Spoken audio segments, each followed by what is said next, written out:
Frd Cardenas has spent 30 years in childhood services in San Antonio. He's heard kids in preschool say things like, "I hear demons telling me to be bad," and "I need my medicine to calm down." There was trauma in the home. Mom and dad were fighting every day.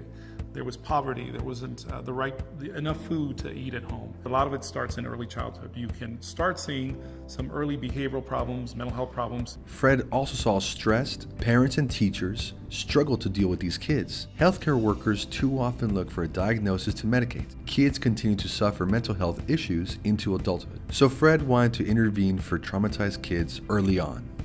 Let's develop a program that starts at the roots of mental health problems. They got a grant to start the Early Childhood Wellbeing Program. They would provide on-site consultation and interaction training for parents in homes, teachers at schools, and workers in health clinics to improve mental health in kids ages 0 to 8. Picking out some of the interventions that I had used with children in the past in schools and other settings, putting all that together, and then developing a team, hiring staff, hiring early childhood clinicians, and starting to develop the training that we have, that we put in place.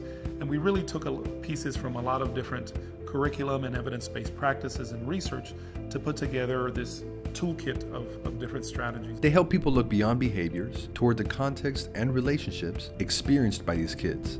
Me encanta toda la ayuda que tienen, no solamente para mí, pero para toda la comunidad, para todas las familias.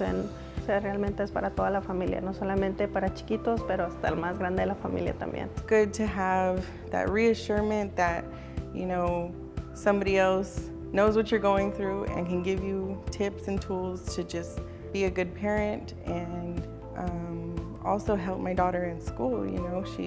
She went from being completely to herself in the corner while other children were playing to interacting with them. So the most important impact is the impact that we have on families and parents, where they start seeing their child not as having a significant major mental health issue or that there's something wrong with them, but actually that there is so much that we can do early on to prevent some of those more serious mental health or behavioral issues.